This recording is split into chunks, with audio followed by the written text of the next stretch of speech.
చెడుగు యోధులు వేట్టుకుండరాని పాట్లకు సుడివడి నడచినావా. చెడుగు యోధులు వేటు పడరాని పాట్లకు సుడివడి నడచినావా. కడకు కల్వరిగిరి కడకేగి సిల్వను రక్కునాదించినావా. కడకు కల్వరిగిరి కడకేగి సిల్వను రక్కునాదించినారా. ఏ పాపమెరుగని ఓ పావన మూర్తి పాప విమోచకుడా.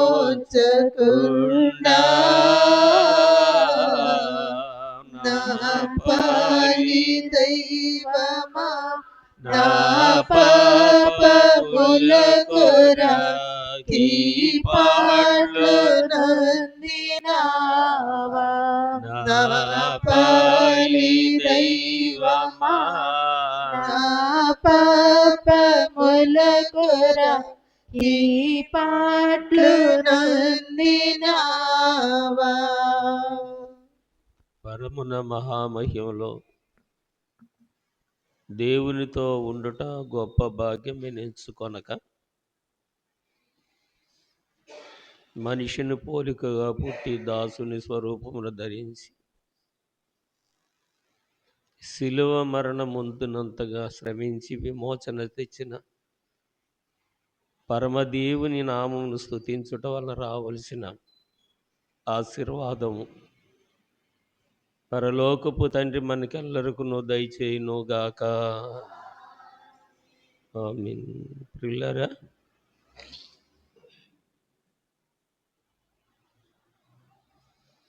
అనుదిన ధ్యానములో భాగంగా ఈ దినం యొక్క శిలువ ధ్యానం నిమిత్తము మత్తయి సువార్త 13వ అధ్యాయంలో 53వ వచనం నుండి 58వ వచనం వరకు ఈ దిన పాఠ్యాంశం నిమిత్తము వాక్యము పఠించుట జరిగింది. వాక్యం ఇచ్చిన తండ్రి స్తుతింపబడి అందులో వివరము మనకు అందించి మనలను ధన్యులుగా చేయాలని ఆశిద్దాం. ఈ వాక్యాన్ని మరొకసారి జ్ఞాపకం చేసుకుందాం. యేసు ఈ ఉపమానములు చెప్పి చాలించిన తర్వాత ఆయన అక్కడ నుండి వెళ్ళి నజరేతునకు వచ్చి సమాజ మందిరంలో వారికి బోధించుచుండెను. అందువలన వారు ఆశ్చర్యపడిరి. ఈ జ్ఞానమును ఈ అద్భుతములు ఇతనికి ఎక్కడ నుండి వచ్చిరి?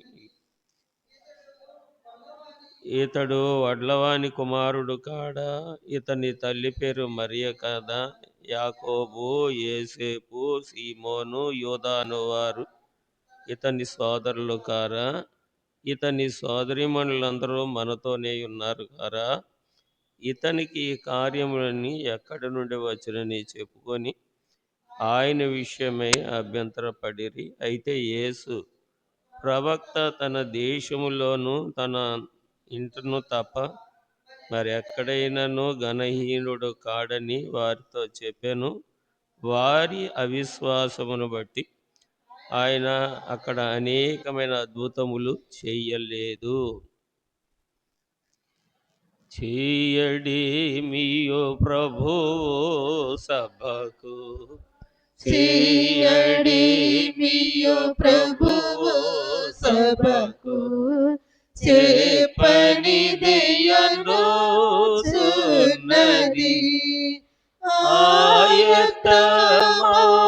ఆయత్తమౌనాటికి తీరి, ఆయత్తమౌనాటికి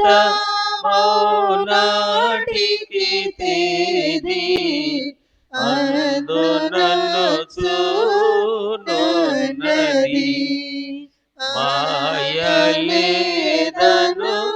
చున్నది హాయి హాయను చున్నది వధువు సంగము వరుని కొరకు ఎదురు చూచుచున్నది అధమమొక పాపమైన అధమమొక పాపమైన అంటకుండా నున్నది అంటనీయ కొన్నది అంటూ అంటను చున్నది వధువు సంగము వరుని కొరకు ఎదురు చూచుచున్నది. ప్రియులారా, ఈ సంభాషణలో ప్రభువుని ఆయన చేస్తున్న ఉపకారములను ఘనకార్యములను ఓ కంట కనిపెడుతోంది సంఘము, శాస్త్రులు, పరిసయ్యులు. యేసుక్రీస్తు ప్రభు జీవితం అంతా ఒక సాక్ష్యము, ఒక సవాలు. ఆయన జీవితం అంతా కూడా ఒకటి సాక్ష్యము, రెండోది సవాల్. ఏంటంటే ఆయన ఏది చేసినా ఒక చారిత్రకమైనటువంటి చరిత్ర అవుతూ ఉంది. అందువలన చాలామంది ఆయన్ని శోధిస్తున్నారు కాబట్టి, పరీక్షిస్తున్నారు కాబట్టి ఆయన జీవితము, సేవా జీవితం కూడా ఆయనకి సవాలుగా మారింది. అనగా అనేకులు ఆయన ఏం మాట్లాడతాడు, ఇటువైపు చూస్తాడు, ఏం తప్పు పలుకుతాడు, ఏ చెయ్యి విసురుతాడు, ఎవరిని గద్దిస్తాడు, ఎవరిని తృణీకరిస్తాడు, ఎవరిని దూరం పెడతాడు, ఎవరిని దగ్గర, ఇలాగా ప్రభువుని పరీక్షిస్తున్నారు. ప్రతి వారు కూడా ఆ కాలంలో ప్రభువు చేసే కార్యములన్నిటినీ పరీక్షిస్తున్నారు. దైవజనుడు దేవదాసయ్య గారు కూడా క్రైస్తవ సంఘమ ఘనకార్యములు చేసే కాలం వచ్చింది కాబట్టి లోకము సంఘాన్ని పరీక్షిస్తుంది. లోకము సంఘాన్ని పరీక్షిస్తుంది. కాబట్టి సంఘము కూడా మరి లోకంలో ఉన్న వెలుపలున్న సమాజానికి భయపడి దేవునికి లోబడి, సంఘము కూడా అధమ మొక్క పాపము ఎక్కడ అంటుకోకుండా, అంటనీయకుండా తన ముందుంచబడినటువంటి పందెమనండి, పోరాటం అనండి, దానిలో జయించుటకు ప్రయత్నించాలి తప్ప అభ్యంతరకరమైనటువంటి జీవితము సంఘంలో ఎవరికి ఎక్కడ ఉండకూడదు అని భక్తులైన వారి సంగతులను మనకు బాగా తెలియజేశారు. అయితే 54వ వచనంలో అందువలన వారు ఆశ్చర్యపడిరి, ఇది జ్ఞానము, ఈ అద్భుతములను ఇతనికి ఎక్కడి నుంచి వచ్చాయి, ఈ జ్ఞానం ఎలాగొచ్చింది, ఈ అద్భుతాలు ఎలా చేయగలుగుతున్నారని చెప్పి ఆశ్చర్యపడినంత వరకు బాగానే ఉంది. తర్వాత పిల్లలారా 56వ వచనం చివరి భాగంలోకి వచ్చినప్పటికీ అభ్యంతరపడిరి. ఆయన చేసే కార్యములన్నింటిని గురించి అభ్యంతరపడ్డారు. అంటే నేను చేయలేనిది అతను చేస్తున్నాడు, మేము చేయలేనివి అతను చేస్తున్నాడు, మా దగ్గరికి రాని జనం అతని దగ్గరికి వెళ్ళిపోతున్నారు, మేము ఆకర్షించలేకపోతున్నాము, ఆయన ఆకర్షిస్తున్నాడు. యోహాను సువార్త 12వ అధ్యాయం 19వ వచనంలో మనం చూసాం, లోకం ఆయన వెంట వెళ్ళిపోతుంది, లోకం అతని వెంట వెళ్ళిపోతుంది అని చెప్పి ఈర్ష్యపడ్డారు. కాబట్టి పిల్లలారా, ఈ పరీక్ష, ఈ ప్రయాస సంఘానికి కూడా ఉన్నది అని సంఘము గుర్తించాలి, బాధ్యతగా స్వీకరించాలి. శిలువ ధ్యాన పరుల జీవితం విలువైనదిగా మారాలి అంటే మరి నిందించే దుష్టునికి చోటు ఇవ్వకుండా జాగ్రత్త పడాలి అంటే నిన్ను నువ్వు భద్రపరుచుకోవాలి, నన్ను నేను భద్రపరుచుకోవాలి. ఒక్క మాటలో మోటుగా చెప్పాలంటే ఒళ్ళు దగ్గర పెట్టుకోవాలి. శిలువ ధ్యాన పరులైన వారు ఈ జాగ్రత్తలు కలిగి ఉండాలి అని వేదము అనుభవం కూడా చెప్తూ ఉంది. ప్రియులారా, మరి యేసు ప్రభు ఒక సందర్భంలో అన్నారు, అభ్యంతరాలు రాకమానవు కానీ ఎవని వలన అభ్యంతరం కలుగుతుందో వాడి నడుముకు తిరగటి రాయిని కట్టి సముద్రంలో విడిచిపెట్టేస్తే వాడికి మేలు. తిరగటి రాయి కట్టేసి సముద్రంలో విడిచిపెడితే మేలా కీడా? చెప్పండి, మేలా కీడా? ఆ? అంటే ప్రభు చెప్పింది ఏంటంటే విషయం, ఆ కీడు కంటే భయంకరం అన్నమాట మనిషి కుమారుని గురించి అభ్యంతరపడేటువంటి విశ్వాసి జీవితం. సూపరి చూసేవారి జీవితం దేవుణ్ణి గురించి అభ్యంతరం పడడం ఎంత భయంకరమో సూచనగా దాన్ని తెలియజేశారు. చేస్తూ మత్తయి సువార్త 6వ అధ్యాయము 11వ అధ్యాయము 6వ వచనంలో నా నిమిత్తము అభ్యంతరపడని వాడెవడో వాడు ధన్యుడు అని చెప్పి ప్రభు యోహాను గారి శిష్యులతో ఈ మాట మాట్లాడతారు. దీని భావం ఏం చెప్తుంది అంటే, శిలువ ధ్యానపరులైన పిల్లలారా, విశ్వాస యోధులారా, విశ్వాసకర్త అయినటువంటి ప్రభువును గురించిన ఏ విషయంలోనైనా, ఏ సందర్భంలోనైనా, ఏ పరిస్థితిలోనైనా అభ్యంతర పడకుండా ఉండగలిగితే నీ విశ్వాసానికి కలగలుగుతుంది. మన విశ్వాసానికి విలువ పెరుగుతుంది దేవుని దృష్టిలో. తెలియక చాలామంది చాలా అభ్యంతరకరంగా ప్రవర్తిస్తారు, మాట్లాడతారు. నేను మాట్లాడేది నా పిల్లలతోటే కదా అని చెప్పి నా ఇష్టం వచ్చినట్టుగా నేను ఏదో నెపములు చెప్తాను, సాకులు చెప్తాను, ఏదో చెప్తాను. మీరు కూడా అవన్నీ అభ్యంతరాలలోనికి వెళతాయి. ఇటు వారి పరిస్థితి ప్రభువు చెప్పినట్టుగా తిరగటి రాయి నడుము కట్టి సముద్రంలో విడిచిపెడితే బెటరే.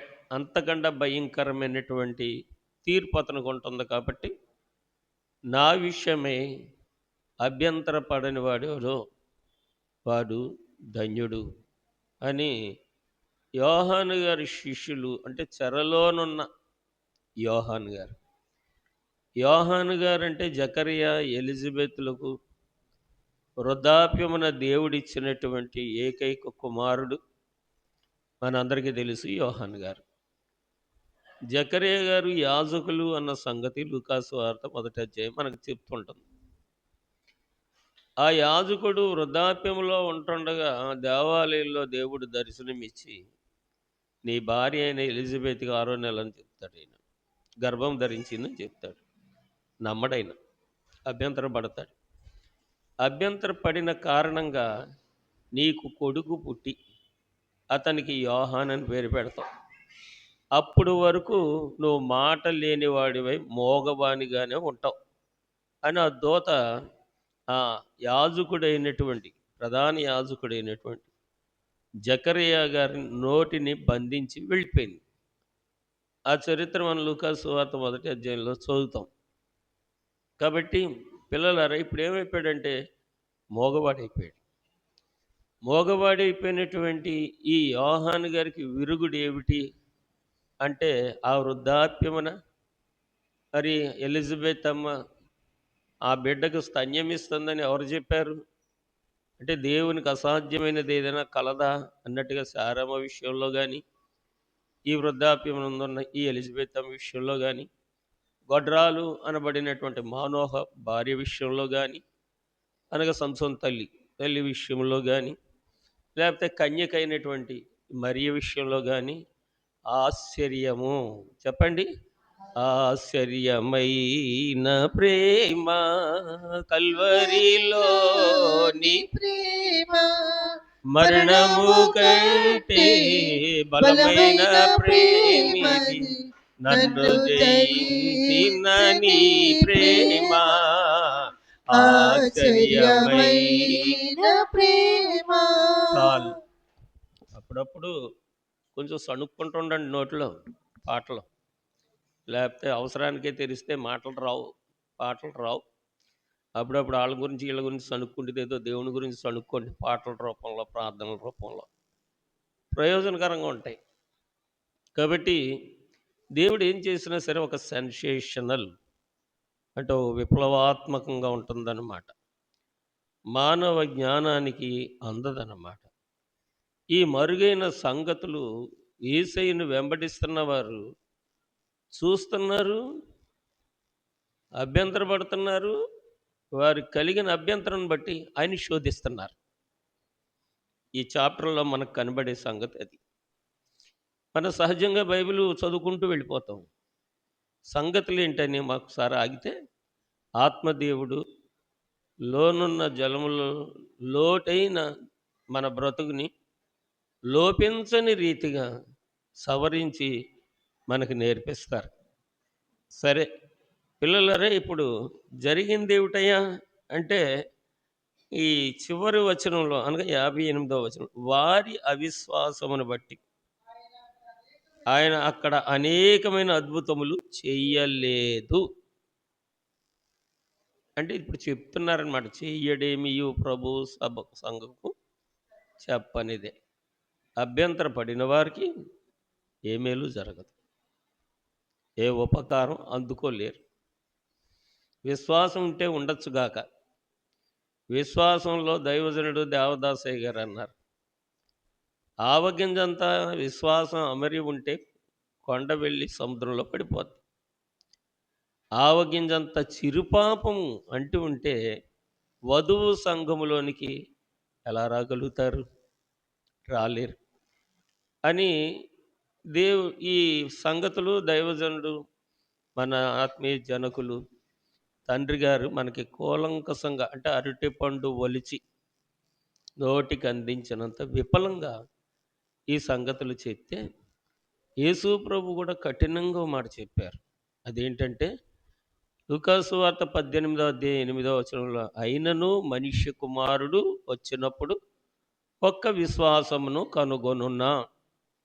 అయినను మనుష్య కుమారుడు వచ్చినప్పుడు ఒక్క విశ్వాసమును కనుగొనునా అని.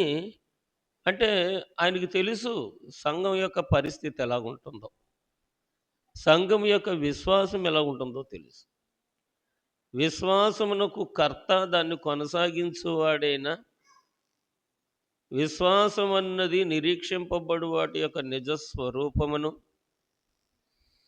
అదృశ్యమైనవి ఉన్నవి అనుటకు రుజువునై ఉన్నవి అని చెప్పినటువంటి దేవుడు అన్నీ మనకి తెలియచేసిన తర్వాత కూడా విశ్వాసం అన్నది, పిల్లలారా, మనం అనుకున్న దానిలో ఉన్నదని మనం అనుకుంటే, మనం ఆశించిన దానికి విశ్వాసం అని అనుకుంటే సంఘానికి భంగపాటే కలుగుతుంది. వింటున్నారా? వింటున్నారా? జ్ఞాపకం ఉంటాయా మాటలు? మాట్లాడట్లేదు ఎవరు? జ్ఞాపకం ఉంటాయా? ఎలా ఉంటాయి? నాకుండవు మరి. చెప్పేసి వెళ్ళిపోతాను, మర్చిపోతాను నేను. మీకుంటాయంటే మీరు ధన్యులే, మీరు గొప్పవారే. కాబట్టి దైవజనుడు దేవదాసయ్య గారు విశ్వాసము లేని విసుగుదల సమయంలో విశ్వాసం ఇమ్మని వేడుకో వేడుకో. ఇది అడగరు ఎవరు. పడతా పట్టుకొని దేవానికి స్తోత్రం తోత్రం తోత్రం తోత్రం తోత్రం తోత్రం తోత్రం తోత్రం. ఎందుకు వచ్చిన తోత్రం? ఆ తోత్రంలో ఏముంది? వివరం ఏముంది? మర్మం ఏముంది? అంశం ఏముంది? బాగా మరి ఈ యొక్క అనుభవం ఏముంది? ఏమీ లేకుండా తోత్రం తోత్రం తోత్రం తోత్రం తోత్రం అనేసి, తండ్రి రానిచ్చావు నీకు స్తోత్రం, మోకరించనిచ్చావు నీకు స్తోత్రం, ప్రార్థన చేస్తున్నాను అది ఇచ్చే ఇది ఇచ్చే ఇది ఇచ్చే అది ఇచ్చే అది ఇచ్చే. అంతేగాని నీ చరిత్ర ఏంటయ్యా? నీవు నన్ను చేరదీసిన చరిత్ర ఏమిటయ్యా? ఈ కాలమానాన్ని బట్టి నీ సిలువను ధ్యానిస్తున్నానంటే దాని విలువ ఏంటయ్యా? సిలువ విలువకు సిలువకున్న విలువ తెలియకుండా నాకేం ప్రయోజనం కలుగుతుందయ్యా? కాబట్టి నా తండ్రి నీకు సిలువను గురించినటువంటి వార్త నాకు వివరంగా విడజెప్పని ప్రభువును అడిగే వాడుక జనులకు కావాలి, సంఘానికి కావాలి. తర్వాత విశ్వాసం అనేది నిరీక్షింపబడు వాటి యొక్క నిజస్వరూపం. అంటే జయమురాక పూర్వం జయమన్ జనులకు జయమోను స్తుతించు జనులకు జయమోను స్మరించు జనులకు జయమోను ప్రకటించు జనులకు జయమోను జయము జయమని కలవరించిన జయమే బ్రతుకెల్లా ఇక జయ పదమే కల్లా. నేను ప్రభువుని నమ్మాను, నేను నశించను. ప్రభు జీవించినట్లుగా నన్ను ఎందు విశ్వాసం ఉంచిన వాడు నశింపక నిత్య జీవమును చూస్తాడు అన్నారు. చూస్తాను, అది విశ్వాసం. తర్వాత పరిశుద్ధుల సహవాసము కలదు అని దేవుడు చెప్పారు. నేను దేవుణ్ణి సేవించు సమయంలో నేను కలిగి ఉన్న విశ్వాసమును బట్టి, ఏకాగ్రతను బట్టి దేవుడు ఆ పరిశుద్ధులను నా దగ్గరికి తీసుకొని వస్తారు. వారితో సహవాసం కుదిరినప్పుడు నా విశ్వాసానికి నెరవేర్పు. వారు నేను ఐక్యమయ్యామనే అనుభవంలోనికి వచ్చినప్పుడు నా విశ్వాసానికి నెరవేర్పు. ఇది మోరల్గా 1-2 విషయాలు ఇలా చెప్తున్నాను. కానీ విశ్వాసం అనున్నది దేని కొరకు ఎదురు చూస్తున్నాము, దేని కొరకు రక్షణ తీసుకున్నాము, ఏ విశ్వాసములోనికి మనం రక్షణ పొందాము, దాని అంతం ఎలాగుంటుందో, దాని అనుభవం ఎలాగుంటుందో, అనుభవంలోనికి తెచ్చుకోవడానికి విశ్వాసం తప్ప అడుక్కు తినడానికి విశ్వాసము కాదు. వీరు ప్రభువుని ఎందుకు శోధిస్తున్నారంటే వారికి గండి పడుతుంది. ప్రభువు చేసేటువంటి ప్రతి సత్కార్యము, ప్రతి ఘనకార్యము, ప్రతి అద్భుత కార్యము వారికి అభ్యంతరకరంగా ఉంటుంది. ఎందుకంటే వారి జీవితానికి గండి తగులుతుంది. వాళ్ళ సంఘానికి కూడా ఇదే పరిస్థితి, బోధకులలో కూడా ఇదే పరిస్థితి. యేసుక్రీస్తు ప్రభు శిష్యులను సేవకు పంపుతూ ఉచితంగా పొందారు కాబట్టి ఉచితంగా పంచండి అని మత్తయి సువార్త 10వ అధ్యాయంలో యేసు ప్రభు ఆయన శిష్యులకు తెలియజేశారు. అయితే ఇవాళ ఇది క్రైస్తవ సంఘం యొక్క సేవ కమర్షియల్ అయిపోయింది. ఇది ప్రొద్దుట నేను ఫోన్ తీస్తే, అంటే నా మెసేజ్ ఎలా ఉందో అని నేను తీసేవాడికి ఆయనది కనపడుతుంది కదా, నాది ఎప్పుడైనా చూసుకోవచ్చులే అని ఆయనది విన్నాను. ఈ లెంటన్ గురించి చెప్తున్నాడు ఆయన. లెంటన్ గురించి చెప్తూ అనుభవనీయుడే, భక్తుడే, జ్ఞానం కలిగిన వాడే, వేదం ఎరిగిన వాడే కాదని నేను అన్ను. కానీ అన్ని విషయంలో అధికులము అనడం కూడా కొంచెం పొరపాటే. ఈ 40 రోజులు గురించి ఒక కాన్సెప్ట్ ఒకటి చెప్పాడు అనుకోండి. ఆయన ఎవరు చెప్పారు ఈ 40 రోజులు చేయమని అని ఒక అభ్యంతరాన్ని ఆయన వ్యక్తం చేశారు. ఆయనకున్న అభ్యంతరం తప్పులేదు. కానీ నేనంటాను, పిల్లకాకి ఏం తెలుసు ఉండేది దెబ్బ. మన కళ్ళ ముందు కళ్ళు తెరిచి సేవలు అనుకొచ్చి సమర్పణ కలిగి దేవుని కృపచేత వాడబడుతూ ఈ కాలానికి తగిన సంగతులు చెప్పుకుంటూ ప్రభువును మహింపరుస్తున్నారు. అంతవరకు మంచిదే. కానీ ప్రభువు పడిన శ్రమలో, ప్రయాసలో, ఆయాసములో పాలివారం కాకుండా, అనుభవం లేకుండా దాన్ని విమర్శించే అధికారం మనకెవరిచ్చాడు, నాకెవరిచ్చాడు? పూర్వము ప్రవక్తల చేత దేవుడు నరుల రక్షణను ప్రకటించారని చెప్పి చెప్తున్నాం కదా. అదేంటది? పూర్వము ప్రవక్తలతో నరుల రక్షణ ప్రకటించి, ఆగండి, తర్వాత మాట ఏంటి? రైట్. దేవుణ్ణి ఎవరు వెతకలేదు. వెతకని వారికి ఆయన బయలుపడి ఆయన జీవితాన్ని ప్రతి వారి కళ్ళ ముందు అద్దంలో ముఖం చూసుకున్నట్టుగా పెట్టాడు ఆయన. కొంచెం నా మనసు బాధ కలిగింది. ఇంకా ఈయనకి ఈ అనుభవం లేదు. ఆయనకున్న అనుభవం వేరు. ఆయన ట్రాక్ వేరు. అలాంటప్పుడు మరి నేనేమనుకోవాలి? అది వట్టిదనుకోవాలా? నేను వదిలేయాలా? అంటే నా విశ్వాస జీవితంలో నా ఈ అనుభవంలో నేను చూసింది, దేవుడు నా దగ్గరికి వచ్చింది, దేవుడు నాకు చెప్పింది, భక్తులు నాకు చెప్పినయి వదిలేయాలా అని అనిపించి అలాంటి బోధలు చేయకూడదు. కమర్షియల్ కాకూడదు. సేవ వ్యాపారం కాకూడదు. కాబట్టి వీళ్ళు ఈ శాస్త్రులు, యూదులు, పరిసయ్యులు యేసు ప్రభువుని ఎందుకు ఫాలో అవుతున్నారంటే ఆయన మహిమను గాని, మంచితనాన్ని గాని, ఆయనలో విశ్వాసకర్త అయినటువంటి ఆయనలో ఉన్న విజయ జీవనం గాని పొందడానికి వెంబడించలేదు. పొందడానికి వెంబడించలేదు. పరీక్షించడానికి వెంబడించారు. సంఘంలో ఇలాంటి వాళ్ళు ఎవరు ఉండకూడదు. అది మీ క్షేమం కొరకని ఈ సంగతిని గురువుగా నేను ఈ సంగతిని తెలియజేస్తున్నాను. దేవుణ్ణి పరీక్షించకూడదు.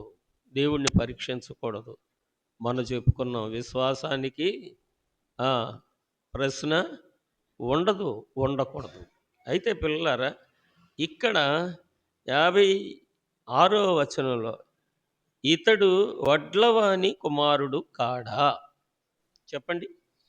ఇతడు వడ్లవాని కుమారుడు కాడా? మరి మనోడే కదరా, ఆ కన్నారావు కొడుకే కదా, ఎవరో సత్యబాబు కొడుకే కదా, ఈ దావీదు కొడుకే కదా అన్న మాట ముఖ పరిచయమును బట్టి సంబోధిస్తూ ఉంటాం. అనకూడదు. విమలమ్మ గారి తండ్రికి జాన్ సుబ్బారావు గారు, మన కాకినాడ అమ్మగారు విమలమ్మ గారు వారి తండ్రి జాన్ సుబ్బారావు గారు ఆ బ్యాంకు డిప్యూటీ మేనేజర్ అనమాట, డిస్ట్రిక్ట్ మేనేజర్, భక్తుడు, బైబిల్ మిషన్ భక్తుడు. వాళ్ళ బావ గారు ఇంటికి వచ్చారు. ఈయన భక్తుడు, సంఘంలో పెద్ద, బ్యాంకులో డిప్యూటీ మేనేజర్. కుర్రోళ్ళు వస్తుంటారు కదా, కుర్రోళ్ళు వచ్చి అయ్యగారు దగ్గరికి వచ్చేటోడికి ఈ వచ్చిన చుట్టం వరే కుర్రోడు వెళ్ళారా అన్నారు. ఈ వచ్చిన చుట్టం అంటే అమ్మగారి యొక్క తండ్రి, అంటే అమ్మగారికి మేనమామ అనుకుందాం. రా అబ్బాయి వెళ్ళారా అన్నారు. అప్పుడు ఈ నాన్నగారు అన్నారంట, సుబ్బారావు గారు, బాబా తప్పు, వాళ్ళు రేపు పొద్దున యాజకులు అవుతారు, ప్రవక్తలు అవుతారు, పరిశుద్ధ జనం అవుతారు, దేవుని సొత్తు అవుతారు. వాడు వీడు అనకూడదు, అరే తురి అనకూడదు. ఆ పిల్లలు మనం అలా పిలవకూడదు. ఏ పిల్లలనైనా అలా పిలవకూడదు. పరిశుద్ధతతో తనువు తలంపు కలిగి ఉండాలి అనేది ఆ కాలపు భక్తులైన వారు అనుభవించిన అనుభవాలు. నిజంగా చెప్పాలంటే ఆ భక్తులు అనుభవాలు లేకపోతే ఇవాళ ఇలాగ మనం ఇంత కుదురుగా కూర్చొని ఉండేవారం కాదేమో అనిపిస్తుంటుంది నాకు. ఇంత సహనం, ఇంత శక్తి మనకుందా? మనకు బలం ఉందా? మనకి శక్తి ఉందా? మనకి పేషెన్సీ ఉందా? వాళ్ళు చేసిన ప్రార్థనలు, వారు నేర్పిన క్రమములు, వారు నేర్పినటువంటి భక్తి భావాలు ఇవాళ మనల్ని కుదురుగా కూర్చుండబెట్ట నా విశ్వాసం, నేను అలాగనుకుంటాను. పెద్దలందరూ చేసిన ప్రార్థనలకి మనం ఇలా నిలబడ్డాం. అయితే వీళ్ళు ఈ శాస్త్రులైన వారు, ఈ ఎవరు యూదులైన వారు, ఎవరు రైతను వడ్లవాణి కొడుకు కదా, ఏసేపు కొడుకు కదా, మరియమ్మ కొడుకు కదా, మనం ఎరిగిన సీమోను యోధాల యొక్క తోబుట్టువే కదా. ఇతనికి ఇంత అద్భుతం ఎక్కడి నుంచి వచ్చింది? ఇతనికి ఇంత ఆశ్చర్యకార్యాలు చేసి ఇంత పాండిత్యం, ఇంత జ్ఞానం ఎక్కడి నుంచి వచ్చిందని చెప్పి హేళనగా మాట్లాడారు. అంటే ఆయన మనిషి రూపంలో ఉన్నందున తోటివారు ఎప్పుడు హేళన చేస్తారు, దేవుణ్ణైనా హేళన చేస్తారు.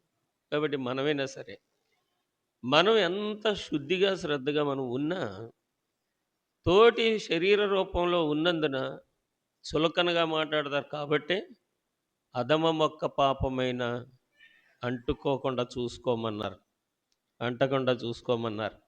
దొందు కింద క్రైస్తవ విశ్వాసి ఉండకూడదు. ఇకపోతే పిల్లలారా, ఈయన వడ్లవాడు. ఇప్పుడు ఎవరైనా వడ్లవాడు. వడ్లవాడు అనగానే పిల్లలారా, వడ్రంగి పని చేసేవాడు. యేసుక్రీస్తు ప్రభు కూడా 30 సంవత్సరాలు వచ్చే వరకు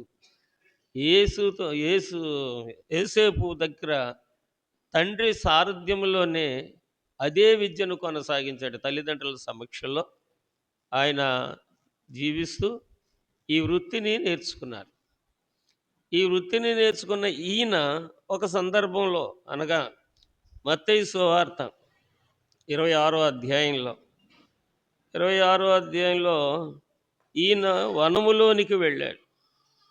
వనములోనికి వెళ్ళిన తర్వాత వనములో శిష్యులను దూరంగా పెట్టి ఈయన ఆవిడ దూరం వెళ్ళి ఏకాంతంగా ప్రార్థన చేయడానికి 26వ అధ్యాయము 36వ వచనం.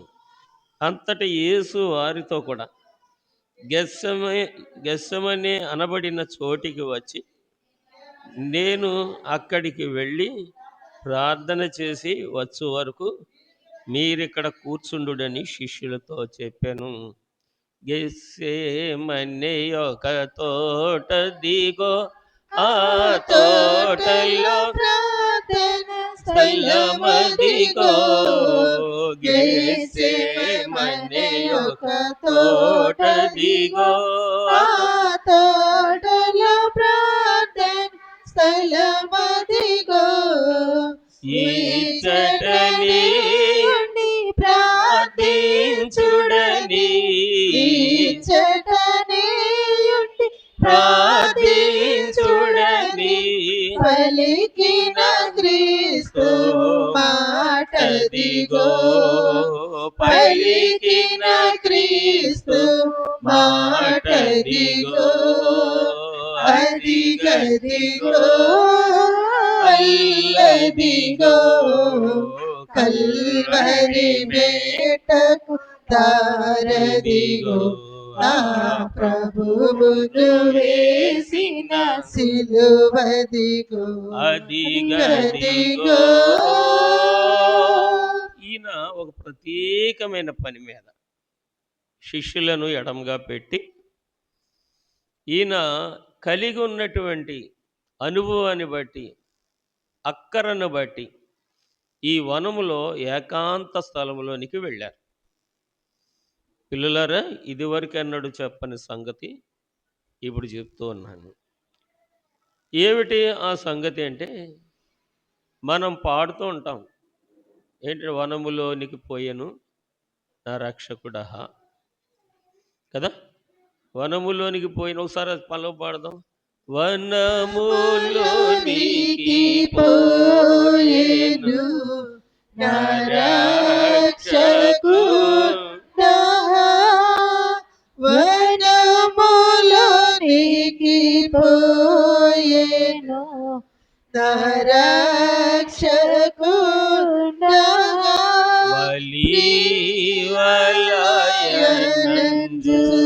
వలివలయనంజూచెను నిండాకులు దయను చూపెను.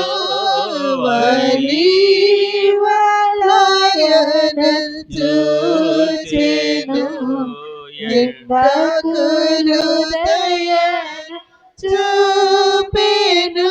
కడతో కమ్రాను మీదనే నా ప్రభువు చూపిరి. కడకు కమ్రాను మీదనే నా ప్రభుని చంపిరి. చాలు ప్రియులారా, ప్రభు వనములోనికి వెళ్ళగా తాను కోరుకున్నవారు, తనను వెంబడించిన వారు, తన విషయమై అభ్యంతరములు పడుతున్నవారు, తన విషయమై సొంత బుద్ధిని ఆధారం చేసుకొని ఆయన్ని పోల్చుకుంటున్నవారు, ఊహించుకుంటున్నవారు. అర్థమవుతున్నాయా నా మాటలు? మాట్లాడట్లేదు ఎవరు? అర్థమవుతున్నాయా బాబు? మగవారు మీకు అర్థమవుతున్నాయా? ఇటు ఎవరు మాట్లాడరండి? లేకపోతే జకర్యాలు అయిపోయారా మీరు ఎవరన్నా? కాదు కదా. కొద్దిసేపు కొంచెం ఇందామంటే అందామన్నట్టుగా ఉందాం.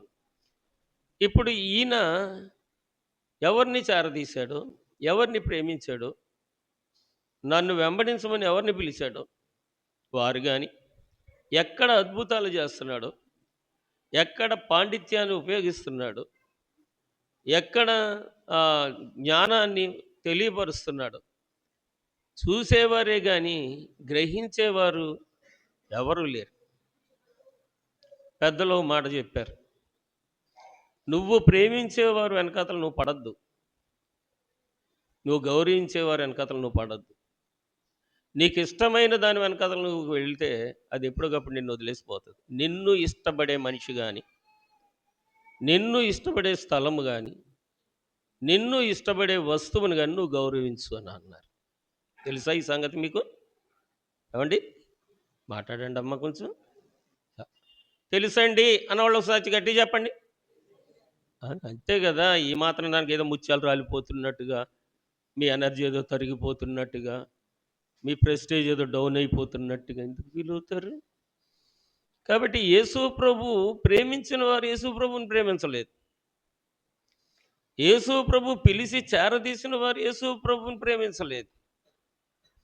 యేసు ప్రభు అద్భుతాలు చేసిన వారు ఎవరు యేసు ప్రభుని గౌరవించలేదు, గణపరచలేదు. ఎవరి జీవితాల్లో వారి కళ్ళ ముందు కనబడినట్టుగా మృతులను సైతం లేపాడో చూసిన వారు చులకనగా మాట్లాడారంతే. ఎవరితను? ఆ వడ్లవాని కొడుకు కదరా, ఆ యేసేపు కొడుకు కదా, మరియం కొడుకు కదా, ఇతని సహోదరుడు యోహాను, సీమోను వీళ్ళందరూ మన సహోదరులే కదా. ఇతనికి ఇంత పాండిత్యం ఎక్కడి నుంచి వచ్చిందంటే చివుక్కుమన్న గాయము యేసయ్య హృదయానికి. అంటే పరలోకము నుండి మహిమను తెచ్చి నరలోకములో ధారాళంగా దారబోస్తున్నప్పటికీ గ్రహించేవారు ఎవరు లేకపోవడం వలన ప్రేమ ద్రోహులే గాని ప్రియమున్న చేరరు వాణి. ప్రేమ ద్రోహులే గాని ప్రియముతో చేరగవాని ప్రేమించిన చెలికాడా, ప్రేమించిన చెలికాడా సమయమిదే కొనరా ఆ ప్రేమామృతధారలు చిందిన మన యేసుకు సమమెవరు? ఆ ప్రేమామృతధారలు చిందిన మన యేసుకు సమమెవరు? పాప భారముతో రారా, పాదములపై పడరా, పాప భారముతో రారా, పాదములపై పడరా. ఒకసారి పరీక్షించండి. ఆయన ప్రేమించాడు, ఆయన మోకరించాడు, ఆయన కన్నీరు గార్చాడు చెప్పుకుంటున్నాం కదా. ఆయన చేతుల్లో ఆ మేకులతో కొట్టించుకున్నాడు, ఆయన శిరస్సు మీద ముళ్ళ కిరీటం పెట్టి మొత్తవలసి వచ్చింది, ఆయన పక్కలో బళ్ళెం పెట్టవలసి వచ్చింది కదా. వింటున్నామా ఈ సంగతులన్నీ? రోజుకు ఒక అంశం చొప్పున మీకు చెప్తూ వచ్చాను. అసలు ముళ్ళ కిరీటానికి గల కారణం ఏంటి, అలాగే కాళ్ళు చేతుల్లో శీలమేకులు గుచ్చడానికి గల కారణం ఏంటి, పక్కలో పొడవడానికి గల కారణం ఏంటి? భక్తులు చెప్పిన ఈ పదాలు పాపభారంతో రారా, పాదముల మీద పడరా అంటే ప్రభు దగ్గరకు వచ్చి మోకరించి ప్రార్థన చేసిన వారు ఎంతమంది?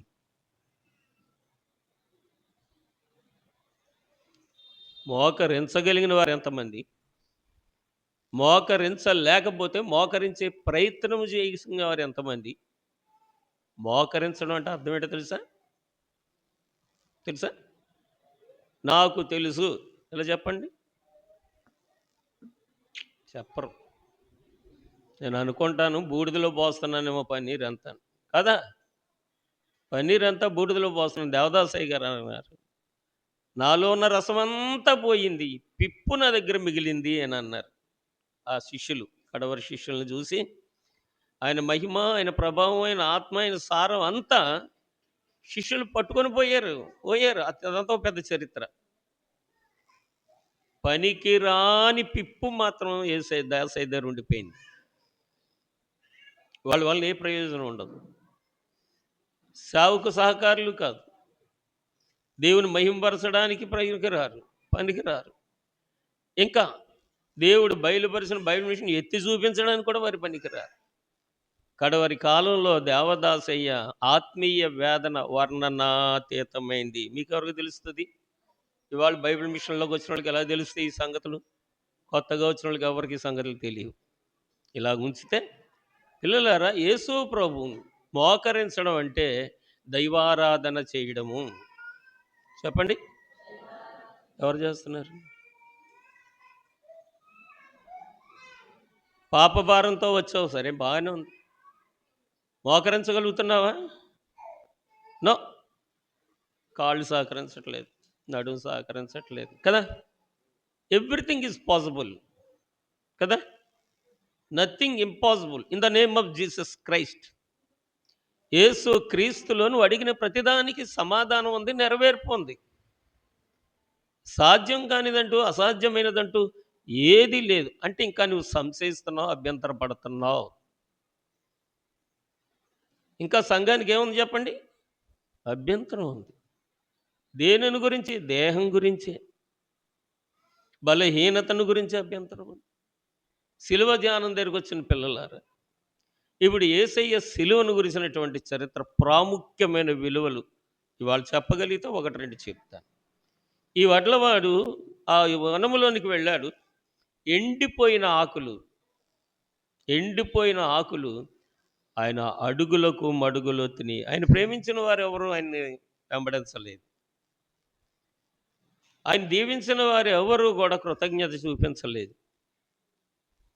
ఇంకా కృతజ్ఞత చూపించకపోగా వ్యాఖ్యానం చేశారు, అభ్యంతరాన్ని వ్యక్తం చేశారు. కాబట్టి పిల్లలారా, వీరెవ్వరూ కూడా ఆయనకు తోడు రారు. నేను ప్రేమించాను కానీ వారు నన్ను రైట్ ఒక డిసైడ్ అయిపోయాడు యేసయ్య. ప్రభువు ఒక నిర్ణయానికి వచ్చేసాడు. నేను తండ్రి సన్నిధిలో, తండ్రి సృజించిన ఈ సృష్టిని అనగా ఈ భూలోకాన్ని బాగు చేస్తాను మాటిచ్చి వచ్చాను, కానీ ఇది నా మాట వినదు. అచ్చి పాపములను నోచి పచ్చినాడట వాకిచి తండ్రి నాగేసి మందున తాజోచియనను బాధ హేచుగనేనట మనస యేసు మరణ బాధ లెన్నసి పాడవే తన నెనలు చూడవే యావను నీ గోడవే తాజోను పూజ మరొక వీడవే. చాలు, మాటిచ్చాను తండ్రికి. తండ్రి సృష్టించుకున్నాడు, తన పోలికలో చేసుకున్నాడు, తన జీవాన్నే ఈ నరశరీరానికి ఇచ్చారు, తన వెలుగునే వీళ్ళ కళ్ళకి ఇచ్చారు, దేవుని శక్తినే వీళ్ళ దేహానికి కాళ్ళకి ఇచ్చారు, దేవుని యొక్క సులక్షణమే ఈ నరులలో ఉంచుకున్నాడు. ఆ తండ్రి వీళ్ళని చూసి మురిసిపోతున్నాడు పరలోకంలో. వీళ్ళకి మాత్రం ఈ తండ్రిని గురించిన ధ్యానము లేదు, ధ్యాస లేదు. బిడ్డ కాబట్టి, తండ్రి మనసును ఎరిగినవాడు కాబట్టి చివుకుమని పొడుస్తున్న పోట్లు భరించలేకపోయి తల్లడిల్లిపోతున్నారు. యేసుక్రీస్తు ప్రభు ఇది గ్రహించిన వారు లేరు. శిలువ ధ్యానాల్లో సంఘానికి శిలువను గురించిన విలువ అవగాహన లేకపోవడం, ఒకవేళ ఏ సంగతులైనా చెప్పిన వంట పట్టకపోయినా, పిల్లలారా, ఇది పిల్లల చేతిలో ఉన్న మిఠాయి పొట్లం కాకెత్తిపోయినట్లుగా సిలువను గురించినటువంటి శక్తి దుష్టుడైన సాతాను మనలో నుంచి దొంగిలిస్తాడు అని అనుభవపూర్వకంగా ఈ సంగతిని నేను మీకు తెలియజేస్తున్నాను. అయితే ఈయన వడ్రంగివాడు కాబట్టి ఎండాకులైన అడుగులు మడుగులు తిని కాబట్టి ఆ ఒక్క మ్రాను మీద ఏ మ్రానైతే ఆయన వాల్చుకుందో సొమ్మసిల్లిపోతున్నాడు. ఆ మ్రానుని ఆయన చెక్కుకున్నాడు. వడ్రంగివాడు ఒక సిలువగా దాన్ని చెక్కుకున్నారు. దీని విషయం తర్వాత చెప్తాను. రోమన్ ప్రభుత్వం వారు దొంగలను, నరహంతకులను, వ్యభిచారులను, సమాజ విద్రోహులను సిలువ వేసేవారు. ఇది యూదుల ఆచారం కాదు, యూదుల సాంప్రదాయం కాదు. ఇండియన్ చట్టం ఉరితీసేది ఒకప్పుడు. ఇండియా పీనల్ కోర్టు మరణకరమైన తప్పిదాలు చేసినప్పుడు, హానికరమైనటువంటి పనులు చేసినప్పుడు, మీకు మళ్ళీ చెప్తున్నాను, ఇప్పుడు నవడేస్ జరుగుతుంది. గల్ఫ్ కంట్రీలోకి వెళ్ళండి, సౌదీలోకి వెళ్ళండి, దమాంలోకి వెళ్ళండి, ఆఫ్ఘనిస్తాన్లోకి వెళ్ళండి. బంగారపు కొట్లు, బంగారపు వస్తువులు అమ్మే కొట్లు చూడండి. మనం కిరాణా పచారీ షాప్ దగ్గరికి వెళ్ళినప్పుడు ఓ డొక్కులో, ఓ పెట్టిలో కందిపప్పు, ఓ దాంట్లో పెసరపప్పు, ఓ దాంట్లో మినపప్పు తొట్టుల్లో పెడతారు కదా, తెలుసా మీకు? ఏమో కొంచెం మాట్లాడండి, మీరు స్పందిస్తే నేను చెప్తుంది కరెక్ట్ ఏమో అనిపిస్తుంది, లేకపోతే నా మీద నాకు అనుమానం వచ్చేది. అయితే వాళ్ళు ఈ సౌదీ కంట్రీల్లో గోల్డెన్ ఈ రింగులు, ఈ చైన్లు, ఈ ఇయర్ రింగ్స్ ఇవన్నీ ఆ తొట్టుల్లో పోస్తారనమాట. తొట్టుల్లో పోసి ఉంచుతారు. చాలాసార్లు చెప్పాను అనుకుంటాను. దండానికి దండలన్నీ తగిలిస్తారు. ఏ చైన్లు, ఆభరణాలు, ఇలాంటి వస్తువులని దండానికి తగిలిస్తారు. ఆ క్యాషియర్ క్యాష్ కౌంటర్లో కూర్చుంటాడు. ఇప్పుడు మనకి డీమార్ట్లు, విజేతలు వచ్చాయి కదా, మనకు కావాల్సినవి మనం తెచ్చేసుకొని ఇక్కడికి వచ్చి బిల్ వేయించుకుని, అదే సిస్టంలో అక్కడ కూడా నీకేం కావాలో బంగారు వస్తువులు తీసుకొని కౌంటర్ దగ్గరకు వచ్చి బిల్ వేయించుకొని వచ్చేయడమే. నీకు అమ్మేవాళ్ళు, చూపించేవాళ్ళు, రేట్లు చెప్పేవాళ్ళు ఎవరు ఉంటారు, అన్నీ అక్కడ ఉంటాయి రేట్లు అన్నీ. అతి తెలివేదన ఉపయోగిస్తే దమాం సెంటర్కి తీసుకెళ్తారు. తెలుసా? దమాం సెంటర్ అంటే అది ఏమంటారు దాన్ని, వధస్తంభం అంటే పట్టణం యొక్క నడి రోడ్లో 4 రోడ్లు కోడల్లో ఒక వధస్తంభం ఉంటుంది. వీడు ఎవడో చూడట్లేదు కదని మన నా బుట్టోడు ఎవడన్నా కొత్తగా వెళ్ళినాడు ఉంగరం తీసి జేబులో పెట్టుకుంటే వాడికి సిస్టంలో కనబడుతుంది అనమాట. వీడు ఎక్కడికి వెళ్తున్నాడో కనబడతాడు, ఎక్కడున్నాడో కనబడతాడు. కాబట్టి వీడు ఏ అపరాధం చేసినా, ఏ తప్పిదం చేసినా, పిల్లలారా వాడిని పట్టుకొని వచ్చి శుక్రవారపు రోజున జుమాకి దీన్ని శుక్రవారపు రోజున వధస్తంభం దగ్గరికి తీసుకెళ్ళి నిలబెడతారు. ఫేష్మామ్ వస్తాడు, తల్వారు తీసుకొని వస్తాడనమాట. తల్వారు తెలుసు కదా, పెద్ద కత్తి. కారు వేసుకొని వస్తాడు, దిగుతాడు. ఈ నిలబెట్టినోడు మెట్ల మీద ఉంటాడు కాబట్టి జెండా స్తంభాన్ని నిలబెట్టే మెట్లలా ఉంటాయి. అక్కడికి వెళ్తాడు, నమాజ్ చదువుతాడు, ఒక్క విసురుతాడు, తల తీరి పక్కన పడిపోద్ది అనమాట. నవేడేస్ ఇప్పుడుంది ఈ చట్టం, అక్కడ ఈరోజు కూడా ఈ చట్టం ఉంది. కాబట్టి అక్కడ దొంగతనాలు ఉండవు, అక్కడ అతిక్రమములు ఉండవు. ఇంకో విషయం ఏంటంటే అల్లాహు అక్బర్ అల్లాహు అనేటప్పటికి ఈ షాప్ ఇలాగే వదిలేసి వెళ్ళిపోతారు వాళ్ళు నమాజ్కి. అర్థమవుతుందా? ఏమంటే అర్థమవుతుందండి? ఒకవేళ ఈ మాటలు పట్టిదనుకుంటే ఎవరిని వెళ్ళిన వాళ్ళని అడగండి, అక్కడ చరిత్ర తెలిసిన వాళ్ళని అడగండి. ఈ అల్లాహు అక్బర్ అనే అజాబ్ వినబడేటప్పటికి షాపు లేదు, షల్టర్ లేదు, షట్టర్ కూడా లాగడం ఉండదు, వదిలేసి వెళ్ళిపోవడమే. వెళ్ళిపోయి నమాజ్ చేసుకొని వస్తారు. విశ్వాసము, భక్తి.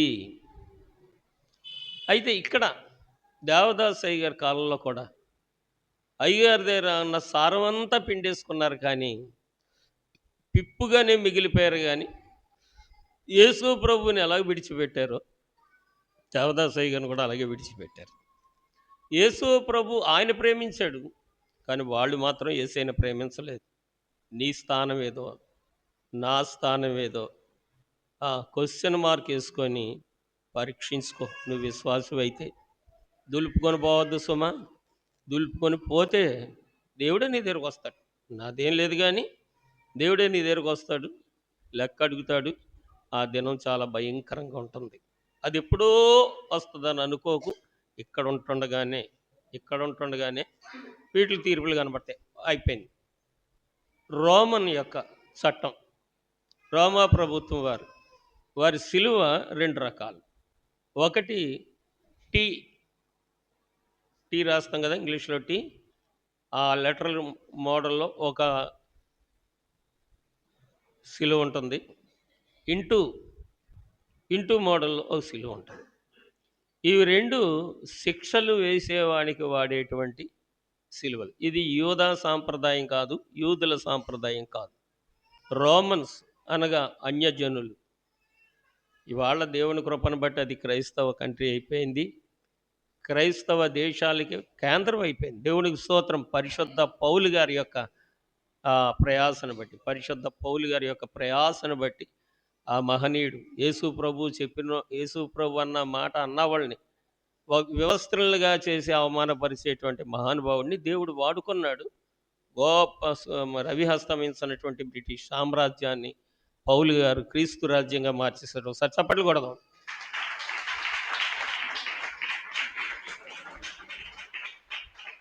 పిల్లలారు ఏదో మనకేం తెలుసు అంటే, ఈ నవర్లో చర్చి కట్టేసుకున్నాం, ఈ చర్చిలోకి వచ్చి కూర్చుని పోతున్నాం, వీలైతే వస్తున్నాం లేకపోతే పోతున్నాం, వీలైనప్పుడు దేవుడి దగ్గరకు వస్తున్నాం, వచ్చిన తర్వాత ఏదో చేస్తున్నాం. ఈ ప్రాంతంలో కూడా కొంచెం సవరించుకుంటే వాక్యంలోకి వెళ్ళాలి. వాక్యం చదవకుండా ప్రార్థన చేస్తే గాలికి ఎగిరిపోయే పొట్టులాగా ఉంటుంది ఆ ప్రార్థన కూడా. ఎవ్వరు లేరు. ఇప్పుడు ఈ 2 సిలువలు ఆయనకు తెలుసు. ఆయన ముందే అన్నాడు, అన్యుల చేతికి నన్ను అప్పగిస్తారు, సిలువ వేస్తారు. మనం యెరూషలేముకి వెళుతున్నాము. అక్కడ మనిషి కుమారుడు హింసింపబడతాడు, దూషింపబడతాడు, అవమానపరచబడతాడు. అయితే ప్రియులారా, యేసు ప్రభు ఒక సిలువను చెప్పుకున్నాడు. ఏ సిలువ? ఏ మ్రాను ఆయన మీద ఆయన్ని వాల్చుకుందో, కడకోక్క మ్రాను మీదనే నా ప్రభుని చంపిరి. ఆ మ్రాను ఈ వలివలు ఎండాకులు ఆయన అడుగులకు మడుగులు వచ్చినాయి. ఈ వలివల మ్రాను అలసిపోయిన ప్రభుని తన మీద వాల్చుకుందట. మనం పాడతాం, రేపు ఎల్లుండ పాడతాం. ఆ పాటలో అలసిన ప్రభుని నా చేతులతో ఆపెద వందనం నీకే వందనం అనే పాటలు అనుకుంటాను. ఆ చరణం ఉంటుంది. కాబట్టి గ్రహించాలి, పాట గ్రహించాలి, మాట గ్రహించాలి, వాక్యం గ్రహించాలి. తెలియనట్టు వదిలేయకూడదు. తెలియంది అడిగి తెలుసుకొని మరి దాన్ని సంపాదించుకోకపోతే మన జీవం మనకు దూరం అయిపోతుంది. పిల్లలారా, అయిపోయింది.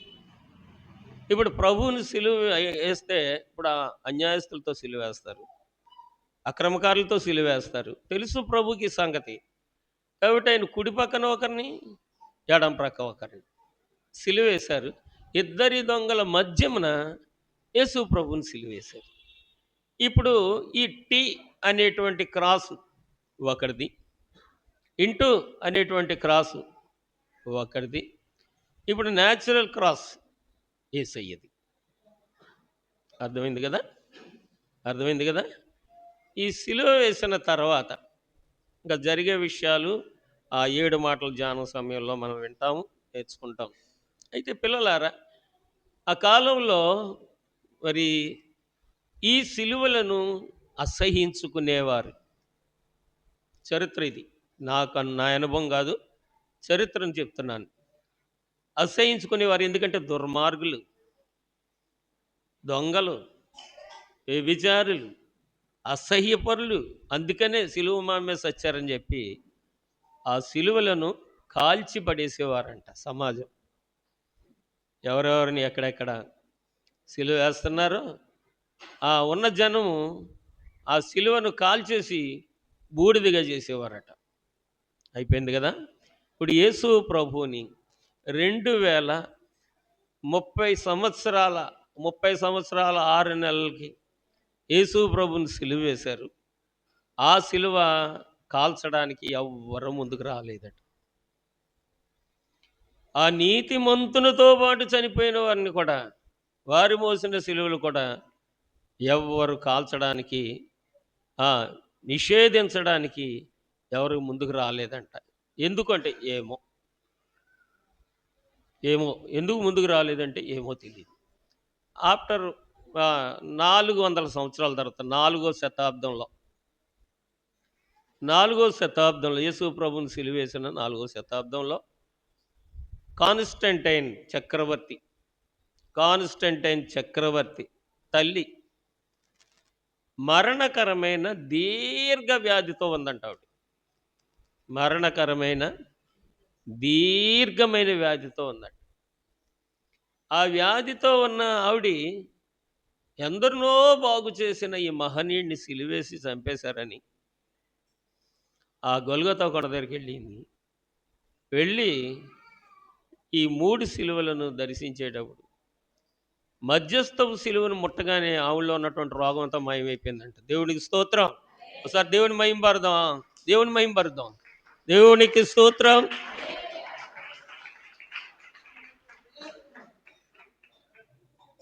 ఆ తల్లిలో ఉన్నటువంటి వ్యాధిని దూరం అయిపోగానే కాన్స్టంటైన్ చక్రవర్తికి తల్లి చెప్పిందంట, అది మహనీయుని మహిమ. చెప్పండి, అది మహనీయుని. అందుకనే ఇరుప్రక్కల ఉన్న వారికి ముక్తి ప్రసాదించాడు ఆ మహనీయుడు. ఆయన్ను ముట్టగానే నా దీర్ఘకాలపు మరణకరమైన రోగం మాయమైపోయింది. శరీరం క్షీణించున్నా యవ్వనస్తునుకున్న బలం నాకుంది కాబట్టి ఆ సిలువను అంతము చేయడానికి వీలు లేదు. చెప్పండి, ఆ సిలువను అంతము చేయడానికి వీలు లేదు. దాన్ని భద్రము చేయమని చక్రవర్తికి తల్లి ఆజ్ఞాపిస్తే తల్లి కోరిక మేరకు ఈ సిలువను ఆఫ్ చేయడము, భద్రము చేయడం, దాన్ని నూతనపరచడము జరిగింది. కాబట్టి పిల్లలారా, మరి ఈ సిలువను గురించి ఆవిడిచ్చినటువంటి సాక్ష్యం ఏంటంటే, ఇది నిస్వార్థపరుని యొక్క దేహము,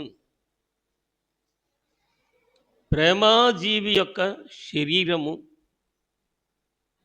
పరమ వైద్యుని యొక్క ప్రభావము, కనికర సంపన్నుని యొక్క ప్రతిరూపము ఈ సిలువ. దాన్ని భద్రం చేసి ఉంచమని, ఇది చరిత్ర, నేను చెప్పేది చరిత్ర, నా అనుభవం కాదు. దీన్ని భద్రం చేసి ఉంచమని ఆ చక్రవర్తికి ఆ తల్లి చెప్పగా దాన్ని భద్రం చేయడం జరిగింది. ఇకపోతే పిల్లలారా, ఇప్పుడు యేసు ప్రభుని తన మీదగా వాల్చుకున్న ఆ మ్రాను, కడకొక్క మ్రాను అన్నారు కదా, ఆ మ్రాను దగ్గర ఆయన ఎందుకు దాన్ని చెక్కాడు?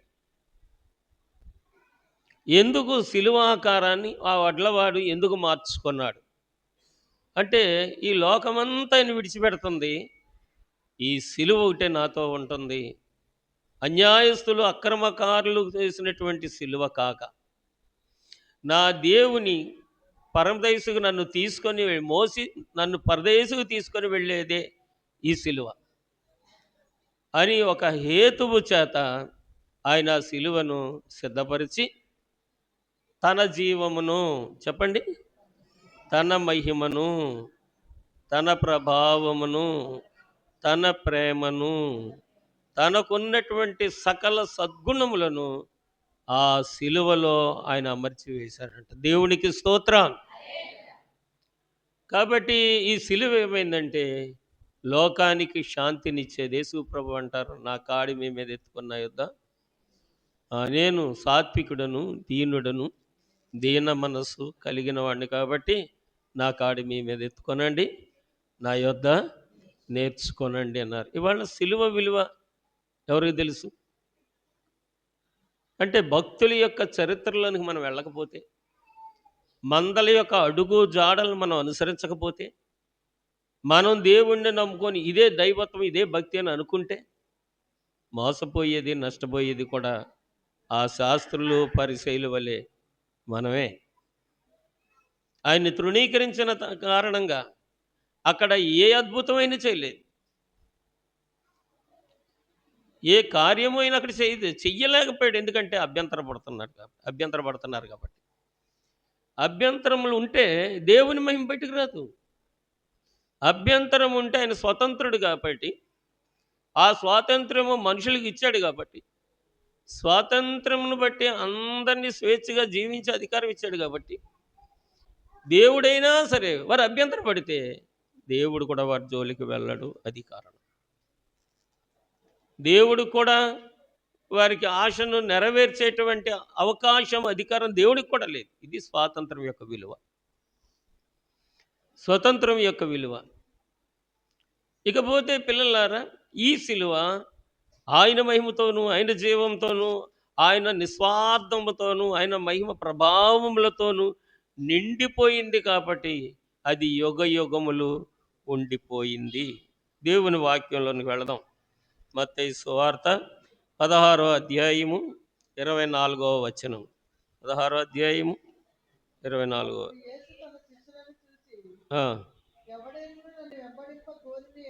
ఎవడైనను నన్ను వెంబడింపగోరిన ఎడల తనను తాను ఉపేక్షించుకొని తన సిలువని ఎత్తుకొని నన్ను వెంబడింపవలెను. పిల్లలారా, సిలువకున్న లక్షణం ఏంటి చెప్పండి? సాత్వికము, దీనత్వము, దయాళత్వము, ప్రేమతత్వము, స్వస్థపరుచు గుణము, చేరదీసే గుణము, ప్రేమించే గుణము సిలువ. నన్ను ఎవరైనా వెంబడించాలనుకుంటే ఇదిగో ఈ సిలువను ఎత్తుకోవాలి. నేను మోసిన సిలువ, నేను సిద్ధపరిచిన సిలువ, నన్ను మోసిన సిలువ దగ్గరకు వచ్చిన వారలారా, మీరు ఆ సిలువ లక్షణాలతో రూపాంతరం చెందమన్నట్లుగా యేసు ప్రభు శిష్యులతో ఈ మాట మళ్ళీ ఒకసారి చదివితే 16:24లో, శిష్యులను చూసి ఎవడైనను నన్ను వెంబడింపగోరిన ఎడల తనను తాను ఉపేక్షించుకొని తన సిలువనెత్తుకొని నన్ను వెంబడించవలెను.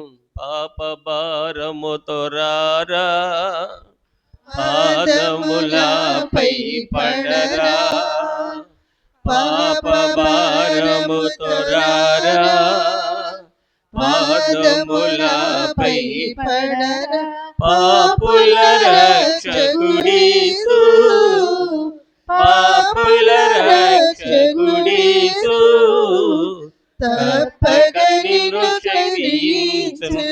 ఆ ప్రేమామృతధారలు చిందిన మన్నా యేసుకు సమమెవరు? అయ్యా, నీకు సమమెవరు? నిన్ను పోలి జీవించగలిగిన వాడెవడు? నిన్ను పోలి జీవించుచున్నవాడెవడు? మా జీవనం ఏ పాటిది? మా జీవనం ఎలాగున్నా అభ్యంతరం అనేది లేకపోతే నీ పక్కన నాకు చోటు ఉంటుంది తండ్రి. నిన్ను గురించిన అభ్యంతరం నేను పడకుండా ఉండగలిగితే నాకు చోటు ఉంటుంది. తర్వాత ఏ విశ్వాసములోనికి నేను నిన్ను వెంబడిస్తున్నాను అది నెరవేరుతుందనే నిరీక్షణ నాలో లేకపోతే నాకు చోటు ఉండదు. కాబట్టి నేను ఆశించినది నువ్వు దయచేస్తావు, ఇవాళనే దయచేస్తావు. ఆలస్యమైనంత మాత్రాన అవి నెరవేరవని అనుకొనవద్దు అన్నారు. కాబట్టి ఇది దేవుని వాగ్దానం, ఇది దేవుని వాగ్దానం. కాబట్టి నువ్వు నా విషయంలో, నేను నిరీక్షించిన దాని విషయంలో, నేను దేని యందు విశ్వసించిన ఆ విషయంలో నాకు నెరవేర్పునిచ్చే తండ్రి. నెంబర్ 1. నెంబర్ 2, నా కాడిని ఎత్తుకోమన్నావు అంటే సాత్వికం, దీనత్వం, ప్రేమతత్వం, దయాళత్వం, క్షమాగుణం, ఈ లక్షణములు కలిగిన వాడు మాత్రమే సిలువ సాక్షి అని నీవు సెలవిచ్చావు. కాబట్టి నీకు సమ్మతైతే, యవనస్తులైన పిల్లలు మీ మనసు మిమ్మల్ని ఒప్పిస్తే, ఆడబిడ్డలు మీ మనసు మిమ్మల్ని ఒప్పిస్తే, బలవంతంగా ఏం కాదు, తల్లులు మీ మనసు మిమ్మల్ని ఒప్పిస్తే, సోదరులారా మీ మనసు మిమ్మల్ని ఒప్పిస్తే, అయ్యా నీ సిలువ ఎదుట మోకరించానని ఆరాధిస్తున్నాను. అభ్యంతరములనే దురాత్మ నాలోనికి రాకుండా దాన్ని బంధించుము తండ్రి అని ప్రార్థన చేద్దాం. కృప మీ అందరికీ తోడై ఉండును గాక.